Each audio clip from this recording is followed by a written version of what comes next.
લગ્નના 10 વર્ષ પછી પતિએ વાંજણી કહીને તલાક આપી દીધું। હું મારી માની પાસે આવી ગઈ। માના ઘરે નોકરાણી જ્યારે રોજે ઘરની સફાઈ કરવા આવતી તો કહેતી, તારું નસીબ તારી માં એ જ ફોડ્યું છે। એની વાત સાંભળીને હું હેરાન થઈ જતી કે આ શું કહે છે। પરંતુ એક દિવસ માની તબિયત ખૂબ જ ખરાબ થઈ તો બધા તેમને દવાખાને લઈ ગયા। હું પૈસા લેવા માના રૂમમાં ગઈ તો રૂમમાં જતા જ મારી નજર એક વસ્તુ ઉપર પડી કે હું બેહોશ થઈ ગઈ, કેમ કે ત્યાં તો મારા પતિ સવારે ઘરેથી નીકળ્યા પણ હજુ સુધી નહોતા આવ્યા। અંધારું થવા આવ્યું હતું અને વાદળો પણ ચમકી રહ્યા હતા। આકાશમાં ચમકતી વીજળી દેખાઈ રહી હતી અને પછી થોડી વારમાં વીજળીના કડાકા સંભળાઈ રહ્યા હતા। આ બધું જોઈને મને બહુ જ બીક લાગતી। મને રોહિતની પણ ચિંતા થાય છે કે તે હજુ સુધી ઘરે નથી આવ્યા। મોડી રાત થઈ ગઈ। થોડી વાર પછી રોહિત ઘરે આવ્યા તો તેમને જોઈને મારા દિલમાં ઠંડક થઈ હતી। બીકના કારણે મારી આંખોમાંથી આંસુ આવી ગયા હતા। રોહિતે મને રોતા જોઈ લીધી તો પૂછવા લાગ્યા, તું રોવે છે કેમ? રોહિતના સવાલ પર મને બહુ ગુસ્સો આવ્યો હતો।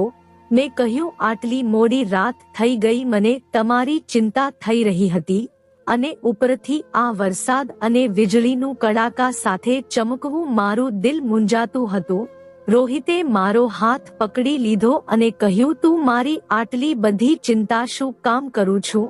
મેં કહ્યું, રોહિત, હું તમને પ્રેમ કરું છું।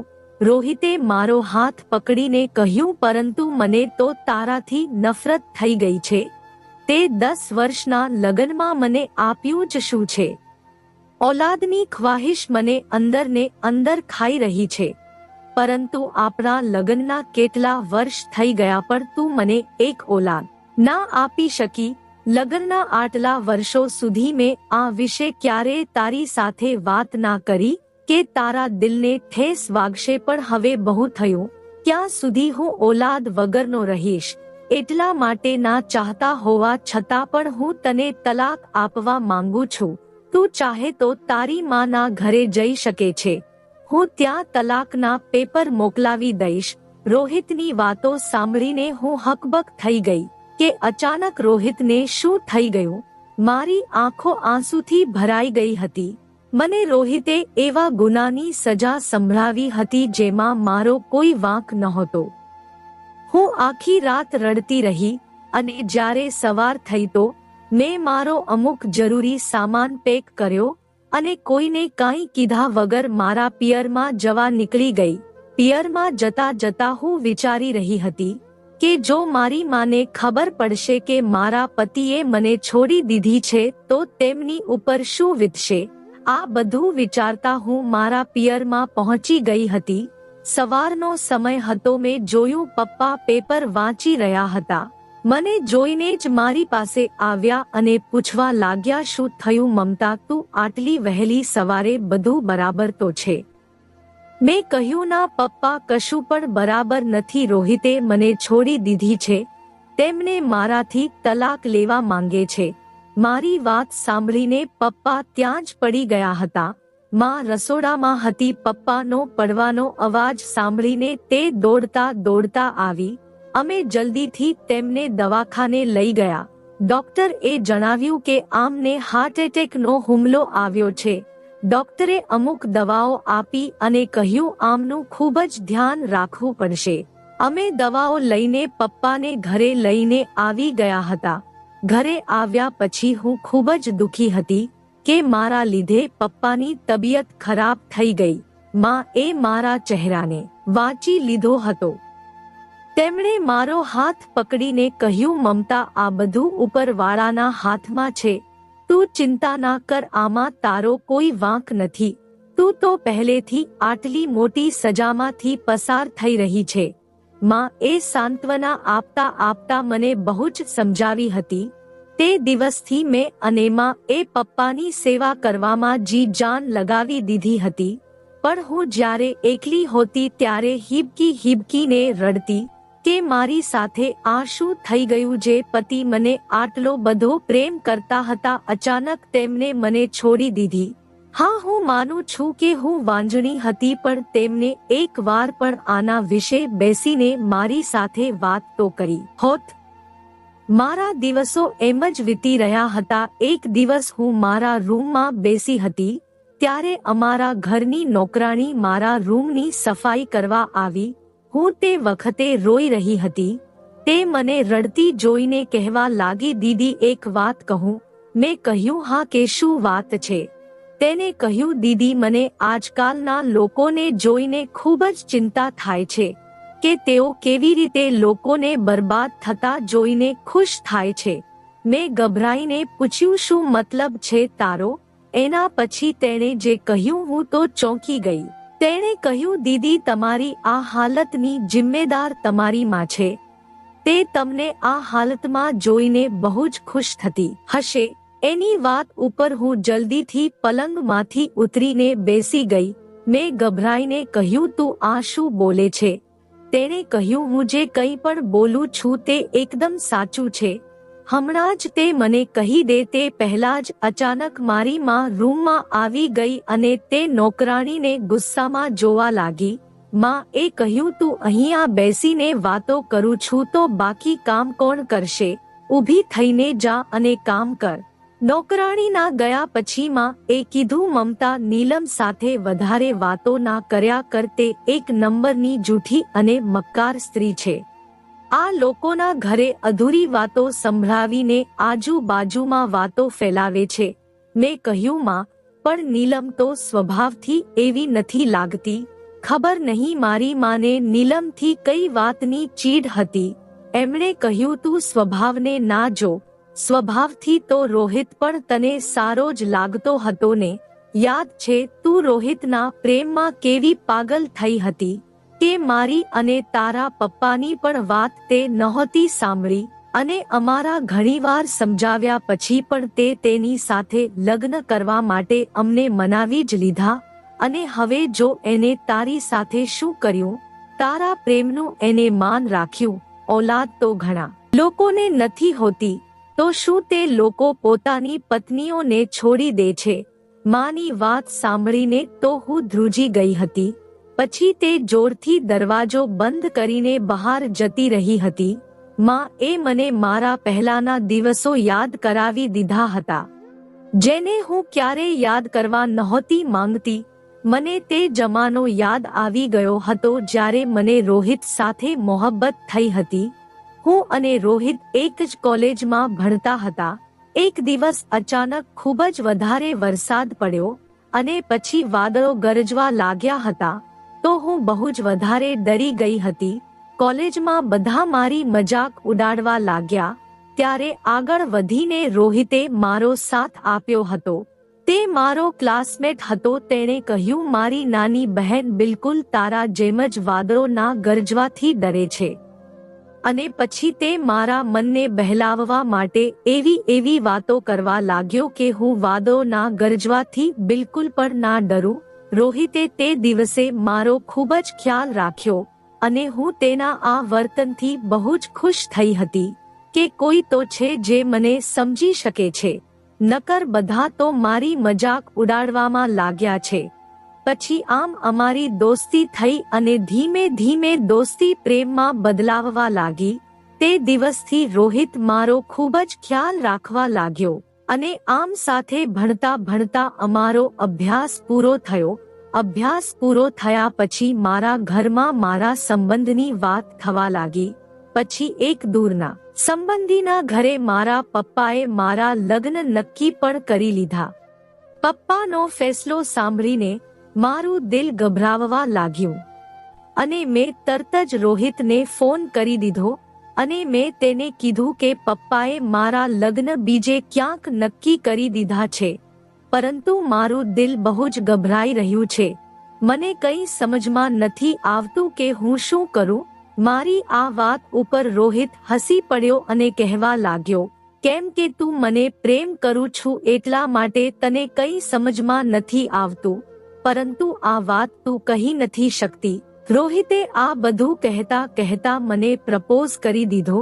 હું ખુશીથી નાચવા લાગી અને જલ્દીથી ફોન રાખીને બહાર નીકળી ગઈ અને મારી માને શોધવા લાગી. જોયું માં રૂમમાં બેઠેલી હતી. હું જલ્દીથી તેની પાસે ગઈ અને કહ્યું, માં, રોહિતે મને પ્રપોઝ કરી દીધો, એટલા માટે તમે લોકોએ જે મારો સંબંધ નક્કી કર્યો છે, હું ત્યાં નહીં પરંતુ રોહિત સાથે લગ્ન કરીશ, જે મારો ક્લાસમેટ છે. મારી આ વાત ઉપર માં એ જોરદાર થપ્પડ મારા ગાલ પર માર્યો અને કહ્યું, અચ્છા, તો તું પોતાના બાપની મરજીની ખિલાફ જઈશ? આવું ભૂલથી પણ ના વિચારતી. માનું આ વર્તન જોઈને હું ખૂબ જ દુખી થઈ હતી, કારણ કે તેમણે આજ સુધી મારા ઉપર હાથ નહોતો ઉપાડ્યો. હું રડતા રડતા મારા રૂમમાં જતી રહી અને પોતાને રૂમમાં બંધ કરી લીધી. રાતે જ્યારે પપ્પા ઘરે આવ્યા તો તેમને મારા વિશે પૂછ્યું તો માં એ તેમને જણાવ્યું તો તેમણે મારા રૂમમાં આવ્યા અને મને પૂછવા લાગ્યા, તે પોતાને બંધ કરીને કેમ રાખી છે? તેમને જોઈને હું હિબકીને રડવા લાગી અને બધું જણાવી દીધું. પપ્પાએ કહ્યું, બેટા, પણ મેં તે લોકોને જુબાન આપી દીધી છે, તારા લગ્ન હવે ત્યાં જ થશે. મેં કહ્યું, પપ્પા, ચાહે કંઈ પણ થઈ જાય, હું બીજા કોઈને અપનાવી નહીં શકું, કારણ કે હું રોહિતને ખૂબ જ પ્રેમ કરું છું અને તેના વગર નથી રહી શકતી. પપ્પા કંઈ કહ્યા વગર જ રૂમમાંથી બહાર જતા રહ્યા હતા. મેં ઘણું સમજાવ્યા પછી મારા ઘરના લોકો કોઈક રીતે આ લગ્ન માટે માની ગયા હતા અને થોડા દિવસો પછી મારા અને રોહિતના લગ્ન થઈ ગયા અને હું રોહિતની દુલ્હન બનીને તેમના ઘરે આવી ગઈ. એ પછી તો મારી જિંદગીમાં ખુશીઓ જ હતી. રોહિત અને રોહિતની આખી ફેમિલી મને ખૂબ જ પ્રેમ કરતા હતા. તે લોકો ખૂબ જ સારા લોકો હતા. અમારી જિંદગી એમ જ વીતી રહી હતી. પણ લગ્નના 3 વર્ષ પછી પણ જ્યારે મને કોઈ બાળક ના થયું તો એક દિવસ મારા સાસુ મારી પાસે આવ્યા અને મને કહેવા લાગ્યા, બેટી, હું ચાહું છું કે આપણા ઘરમાં પણ બાળકોની કિલકારીઓ ગુંજે, પણ મારા લગ્નના કેટલા વર્ષ થઈ ગયા તે મને એ ખુશી ના આપી. હું તો એમ કહું છું કે તું અને રોહિત ડોક્ટરની પાસે જઈને તમારો ઈલાજ કરાવી દો. તેમના લાખ સમજાવ્યા પછી પણ હું ડોક્ટરની પાસે ના ગઈ. મને લાગ્યું આજે નહીં તો કાલે મને બાળક થઈ જ જશે, ડોક્ટરની પાસે શું જવાનું. પછી અમારા લગ્નના ધીમે ધીમે 7 થી 8 વર્ષ વીતી ગયા, પરંતુ હું માં ના બની શકી. સંતાનની કમી મને અંદર ને અંદર ખાઈ રહી હતી. હવે મોટામાં મોટી ખુશીઓ પણ મારા માટે અધૂરી હતી. એક દિવસે મારા સાસુ એ રોહિતને બીજા લગ્ન માટે સમજાવતા કહ્યું કે તેમણે મર્યા પહેલા પોતાના પૌત્ર અને પૌત્રીનું મોં જોવા માંગે છે. આ વાત સાંભળીને તો હું ચોંકી ગઈ હતી, કારણ કે ઓલાદ મર્દની કમજોરી હોય છે. એટલા માટે ના ચાહતા હોવા છતાં પણ રોહિત બીજા લગ્ન જરૂર કરી લેશે. પણ મેં જોયું જ્યારે રોહિતની માં તેમને બીજા લગ્ન માટે મનાવી રહ્યા હતા તો રોહિતે બીજા લગ્ન માટે ચોખ્ખી ના પાડી દીધી. જ્યારે મારા સાસુ એ વધારે દબાણ કર્યું તો રોહિતે આ કચકચથી દૂર રહેવા માટે પોતાનું ઘર છોડી દીધું અને અમે બંને એક ભાડાનું ઘર લઈને રહેવા લાગ્યા હતા. મેં આ બધી વાતો મારી માને જણાવી હતી કે માં, રોહિત મને ખૂબ જ પ્રેમ કરે છે. લગ્નના આટલા વર્ષો સુધી હું તેમને ઓલાદની ખુશી ના આપી શકી અને તેમના ઘરના લોકો તેમના બીજા લગ્ન કરાવવા માંગે છે, પણ તેમને મને ખૂબ જ પ્રેમ કરતા, એટલા માટે તેમણે તેમના ઘરના લોકોની વાત ના માની. દરરોજ આ વાત લઈને અમારા ઘરમાં રોજે કિચકિચ થતી હતી. એટલા માટે તેમણે મને બીજું ઘર લઈને આપી દીધું, જ્યાં અમે બહુ જ શાંતિથી રહી રહ્યા છે. માં એ કહ્યું, ચલો સારી વાત છે, તારી પસંદ બહુ જ સારી છે. તે પોતાની માટે ખૂબ જ સમજી વિચારીને ફેસલો લીધો છે. માની વાતો પર હું હસી પડી હતી. અમારી જિંદગી બહુ જ શાંતિથી ગુજરી રહી હતી અમારી બંને વચ્ચે ક્યારે કોઈ વાતને લઈને લડાઈ ઝઘડા થતા જ નહોતા. અમને પતિ પત્નીને જોઈને લાગતું હતું કે અમે બંને એકબીજાની માટે જ બન્યા છે. રોહિતનો પ્રેમ અને મારા માટે તેમનો લગાવ જોઈને હું ક્યારેક વિચારતી કે કદાચ હું દુનિયાની સૌથી ખુશનસીબ પત્ની છું જેને રોહિત જેવા પતિ મળ્યા. પણ અચાનક જ રોહિતના સ્વભાવમાં બદલાવ આવવા લાગ્યો અને તેમનું આ વર્તન જોઈને હું ચિંતામાં આવી ગઈ.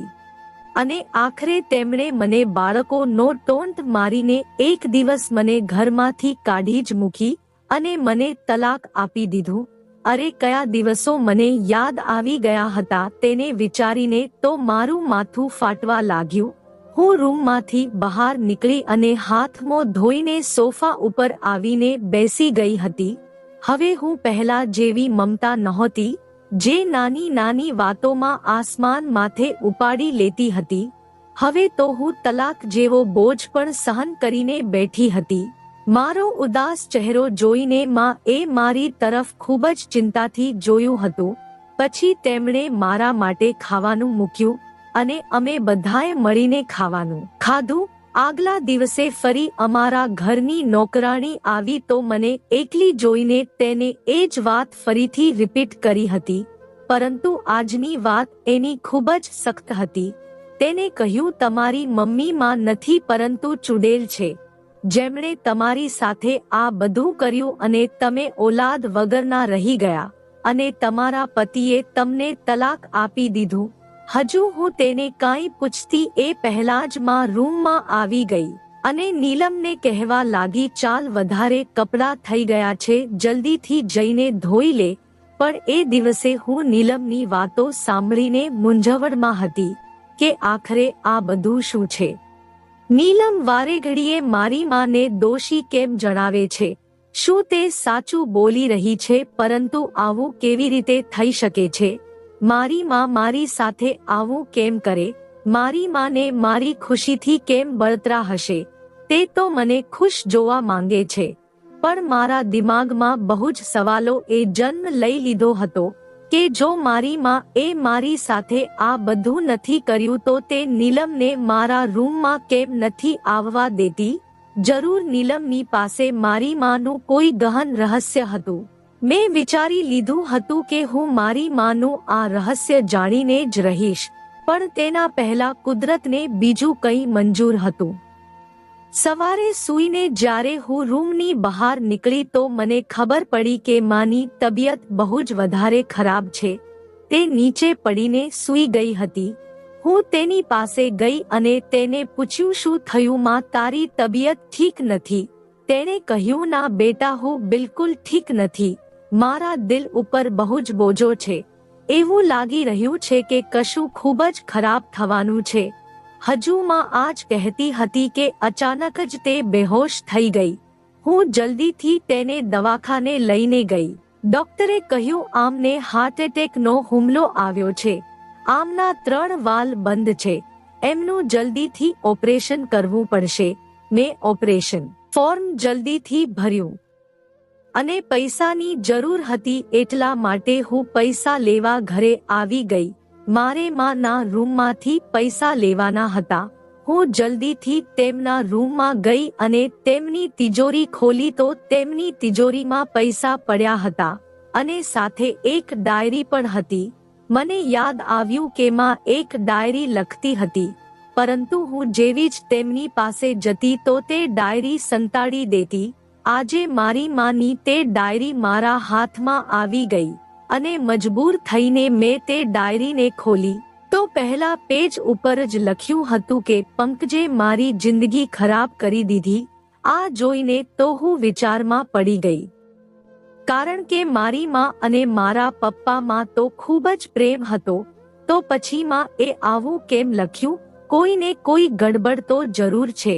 એટલા માટે ના ચાહતા હોવા છતાં પણ હું માની ડાયરી વાંચવા લાગી. આગળ પાના ફેરવતા ફેરવતા જેમ હું વાંચતા જઈ રહી હતી, તે મારા દિલના ધબકારા વધારવા માટે કાફી હતા. માં એ લખ્યું હતું કે મારા લગ્ન પંકજ સાથે ખૂબ જ મજબૂરીમાં થયા હતા અમે 6 બહેનો હતી અને મારા માતા પિતા ખૂબ જ ગરીબ હતા, જે અમને ભણાવી પણ શકતા નહોતા અને 2 વખતની રોટલી પણ અમને બહુ જ મુશ્કેલીથી મળતી હતી. એટલા માટે ના ચાહતા હોવા છતાં પણ મારા ઘરના લોકોએ મારા લગ્ન પંકજ સાથે કરાવી દીધા, જે ઉંમરમાં મારાથી ઘણા મોટા હતા અને એક દીકરીના પિતા પણ હતા. પંકજે પહેલી રાત્રે મુહ દિખાઈની ભેટમાં તેમની 2 વર્ષની દીકરી મારા ખોળામાં નાખી દીધી હતી. દીકરી ખૂબ જ નાની હતી, એટલા માટે મારે તેનું ખૂબ જ ધ્યાન રાખવું પડતું. મને મમતાથી નફરત હતી, પરંતુ પતિની ખુશી માટે હું તેનું ધ્યાન રાખતી, કારણ કે પંકજ મારાથી ઉંમરમાં મોટા જરૂર હતા, પણ તે મને પ્રેમ બહુ જ કરતા. થોડા દિવસો પછી મારી અંદર પણ એક ખ્વાહિશે જન્મ લીધો કે હું પણ માં બનું, પણ કદાચ કિસ્મતને કંઈક બીજું જ મંજૂર હતું. લગ્નના 10 વર્ષ પછી પણ જ્યારે હું માં ના બની તો મેં ડોક્ટરને બતાવ્યું, તો ડોક્ટરે જણાવ્યું કે તું વાંજણી છે, તું ક્યારે ઓલાદ પેદા નહીં કરી શકે. આ વાત સાંભળીને તો મારું દિલ જોર જોરથી રડવા લાગ્યું. મારી જિંદગી એકદમ ઉજ્જડ નજર આવી રહી હતી. પરંતુ પંકજને જ્યારે આ વાત ખબર પડી તો તેમણે મને સમજાવતા કહ્યું કે તું ચિંતા શું કામ કરું છું, આપણી પાસે તો એક દીકરી છે અને આપણા માટે એ જ બહુ જ છે. મને તારાથી કોઈ ફરિયાદ નથી. પંકજની આ વાતે મારું દિલ જીતી લીધું હતું. પછી મેં મમતાને દિલથી અપનાવી લીધી અને સગી ઓલાદથી વધારે પ્રેમ અને માન આપવા લાગી. દિવસો એમ જ વીતવા લાગ્યા, ત્યાં સુધી કે મમતા મોટી થઈ ગઈ અને અમે તેના લગ્ન વિશે વિચારવા લાગ્યા હતા. પરંતુ એક દિવસે પંકજનો એક દોસ્ત અમારા ઘરે આવ્યો. પંકજ અને તે બંને ગેસ્ટ રૂમમાં બેસીને વાતો કરી રહ્યા હતા. હું ચા લઈને હમણાં જ દરવાજા ઉપર દસ્તક દેવાની હતી, ત્યારે જ મારું નામ સાંભળીને રોકાઈ ગઈ. પંકજનો દોસ્ત કહી રહ્યો હતો કે ભાભી ખૂબ જ સારા છે, તેમણે તારી દીકરીને પોતાની સગી ઓલાદથી પણ વધારે પ્રેમ આપ્યો.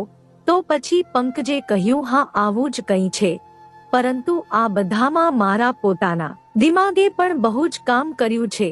આ વાત ઉપર તેમના દોસ્તે પૂછ્યું શું? તો પંકજે કહ્યું, મને પૂરો વિશ્વાસ હતો કે જો આરતીની પોતાની કોઈ ઓલાદ થઈ તો તે મમતાને માનો પ્રેમ નહીં આપી શકે, એટલા માટે હું તેના ખાવામાં એવી દવાઓ મેળવતો હતો જેનાથી તે માં ના બની શકે, અને આ રીતે મેં આરતી પાસેથી માં બનવાનો હક છીનવી લીધો. પંકજની આ વાત સાંભળીને તો મારા પગ નીચેથી જમીન ખસી ગઈ હતી. મનમાં થયું કે પંકજને છોડીને બહુ જ દૂર જતી રહું. પછી વિચાર્યું કે જે દીકરી માટે તેમણે મને બરબાદ કરી, ચાહે જે પણ થઈ જાય, હું પણ તેમની દીકરીની જિંદગી બરબાદ કરી દઈશ. અને તે દિવસે જ મને ખબર પડી હતી કે મમતા એ પોતાની માટે છોકરો પસંદ કરી લીધો છે, અને એટલા માટે મેં તેને એક થપ્પડ પણ મારી હતી, કારણ કે હું ચાહતી હતી કે તેના લગ્ન અમારી મરજી મુજબ થાય. અને મેં મારા દૂરના સંબંધીમાં તપાસ કરીને તેના માટે એવો છોકરો શોધ્યો પણ હતો, જે છોકરો ખૂબ જ દારૂડિયો હતો. પણ મમતા એ પોતાની જીદ કરીને એ જ છોકરા સાથે લગ્ન કર્યા, જેને તે બહુ જ પ્રેમ કરતી હતી, અને તે છોકરો પણ તેને ખૂબ પ્રેમ કરતો હતો.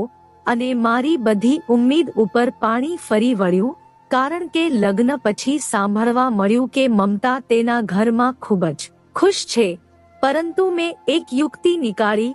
મમતા એ જ્યાં લગ્ન કર્યા હતા તેનું ઘર અમારા ઘરથી લગભગ 2 કિલોમીટરની દૂરી પર હતું.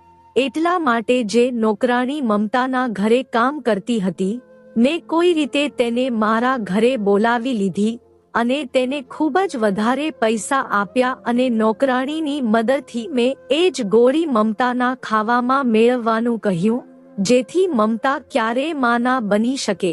કેમ કે જેવી રીતે હું માં બનવાની ખુશી માટે તડપતી હતી, હું ચાહતી હતી કે મમતાને પણ એ જ તડપ મળે અને તેનો પતિ તેને તલાક આપી દે. મમતાને ઓલાદની ખુશી તો ના મળી શકી, પણ મને સાંભળવા મળ્યું કે તેના પતિના પ્રેમમાં કોઈ કમી ના આવી, પરંતુ તે તો તેનો પહેલાથી પણ વધારે તેનો સાથ આપતો અને ખ્યાલ રાખતો. એટલા માટે મેં બદલો લેવાની આગમાં એક દિવસ મેં રોહિતને ઘરે બોલાવી લીધો અને મમતાની એક જુઠ્ઠી રિપોર્ટ તેની સામે મૂકી દીધી અને તેને બતાવ્યું કે મમતા એ લગ્નના પહેલા કેટલીય વાર પોતાનું અબોર્શન કરાવ્યું છે અને તે જાણી જોઈને અમુક એવી દવાઓ લે છે જેનાથી તેને કોઈ બાળક ના થાય, કેમ કે તેને લાગે છે કે બાળક થવાથી તેની ખૂબસૂરતી ઓછી થઈ જશે. અને જ્યારે પણ અહીંયા આવે છે તો તેના ઘણા બોયફ્રેન્ડ તેને મળવા આવે છે અને એટલા માટે તે એની ખૂબસૂરતીને બનાવી રાખવા માંગે છે, જેથી તેના બોયફ્રેન્ડ તેની તારીફ કરે અને તેની ઉપર જાન આપી દે. મારી વાત સાંભળીને રોહિત સ્તબ્ધ થઈ ગયો હતો. રોહિતે કહ્યું, પણ આ વાત તમે મને કેમ જણાવી રહ્યા છો? એ તો તમારી દીકરી છે. તો મેં રોહિતને કહ્યું કે ભલે હું મમતાની માં છું, પણ હવે હું વધારે સહન નથી કરી શકતી, તને ધોકામાં નથી રાખી શકતી, કારણ કે તેનું છોકરાઓને મળવું અને છોકરાઓ સાથે ફરવું મારાથી સહન નથી થતું. એટલા માટે ના ચાહતા હોવા છતાં પણ આ બધું તને જણાવવું પડ્યું, જેથી તું તેને સમજાવી શકું. આ વખતે તીર નિશાના ઉપર લાગ્યું હતું અને રોહિતે મમતાને તલાક આપી દીધું અને મારો બદલો પણ પૂરો થઈ ગયો. પણ ખબર નહીં આ બદલો પૂરો કરીને પણ મને સંતોષ ના મળ્યો. મારી મમતા બેચેન થઈ ગઈ કે ભલે હું તેની પોતાની સગી માં નથી, પણ મેં તેને પોતાની દીકરીની જેમ ઉછેરી હતી. હું જ્યારે મમતાને જોઉં છું મારા દિલમાં દર્દ થવા લાગે છે. મેં બહુ જ ખોટું કર્યું છે. એક મર્દની સજા તેની દીકરીને આપી દીધી. જી ચાહે છે કે મરી જાઉં. મમતાની પણ માફી નહોતી માંગી શકતી.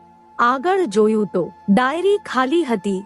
મારી રોઈ રોઈને ખરાબ હાલત હતી કે આ બધું શું થઈ ગયું મારી સાથે. મેં મારા આંસુ સાફ કર્યા અને જલ્દીથી દવાખાને ગઈ.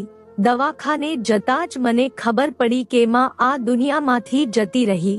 મેં ના ચાહતા હોવા છતાં પણ મારી માને દિલથી માફ કરી દીધી હતી, કેમ કે કદાચ તેની પણ ભૂલ નહોતી. ભૂલ તો પપ્પાની હતી, જેમણે તેની સાથે આટલો મોટો ધોખો કર્યો અને એના જ કારણે પપ્પા પોતાનું કરેલું પથારીમાં ભોગવી રહ્યા છે. અમુક દિવસો પછી મેં તે ડાયરી રોહિતને બતાવી. રોહિત તે ડાયરી વાંચીને જોરથી રડવા લાગ્યા. તેમને તેમના કર્યા ઉપર ખૂબ જ પસ્તાવો હતો અને ફરીથી તેમણે બીજી વાર મને અપનાવી લીધી, કેમ કે તેમણે મને સાચો પ્રેમ કરતા હતા. તો દોસ્તો, આ વાર્તા તમને કેવી લાગી કોમેન્ટ કરીને જરૂર જણાવો. પસંદ આવી હોય તો પ્લીઝ લાઈક કરો, શેર કરો અને આપણી ગીતા વોઇસ ચેનલને સબસ્ક્રાઇબ કરો.